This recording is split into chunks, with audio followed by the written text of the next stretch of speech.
Hello, friends.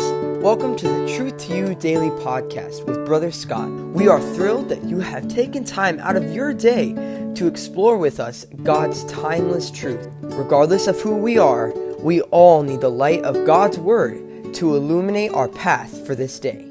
And now, here is our youth pastor, Brother Scott. Hello, welcome back to the podcast. It is Friday, and I had a good basketball game last night. I want to say thank you to all of our guy athletes who took the basketball court last evening, and just excited about a new day. It's Friday, and a little bit different day for us. Normally we have games around here on Friday nights, but because of our couples conference that's happening, a little bit different situation this weekend. And so we're going to go ahead and get started right into our memory verse, James chapter 4 and verse 6. But he giveth more grace, wherefore he saith, God resisteth the proud, but giveth grace unto the humble. James 4:6. One more time. But he giveth more grace, wherefore he saith, God resisteth the proud, but giveth grace unto the humble. All right, we'll go to Joshua chapter 22. That's where we're at. Let me go ahead and read verse 5 here, just a portion from verse 5. Joshua 22, verse 5 says, But take diligent heed to do the commandments and the law, and to love the Lord your God. Let me talk just for a second about parting words. You know, saying goodbye to a loved one is never easy. In fact, whenever we get together with family over Christmas break, we spend time with my family in Florida, or we go spend time with my wife's family elsewhere, and seeing folks that we love so much. And when it comes to the end of that special time where we get to vacation, it's sometimes tough to say goodbye. You know, people have different ways of expressing themselves in moments like these. Some maybe prefer to say parting words in person, while others prefer to write their thoughts down on paper. And there's no right or wrong way to share these type of things, but what's most important is that those we love know how much we love them.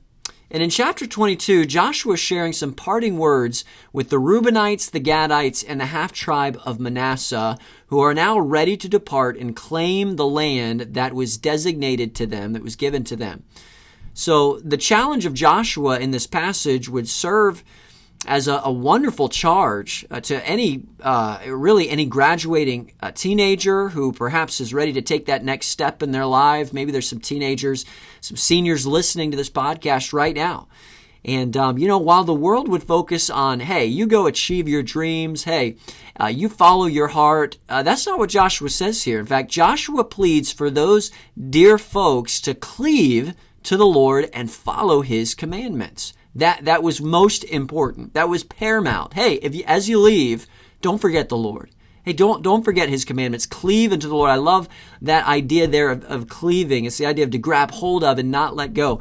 You know, while this message serves as a stark contrast to that of the world, Joshua knows full well that without this as their foundation, they're never going to achieve true success. And so I would just say this: let's allow the parting words of Joshua to ring true in our life today, but to take diligent heed to the commandments that God has given us, and that we would cleave to the Lord and to love the Lord our God with all of our heart. Let's do that today. Hey, thanks for listening. This is a shorter version of the podcast today, just quickly moving along here. But before we go, I want to mention our teenager of the day, and is Hannah. We're praying for her, and so you take some time to pray for Hannah. I know that she would greatly appreciate that. Okay, I hope that you have a great weekend. Don't forget, do some Bible reading in Joshua 23 and 24. We'll be back again to talk about Joshua 25 together. Take care. If you enjoyed this episode, feel free to hit the subscribe button or even share it with a friend. Until next time, God bless.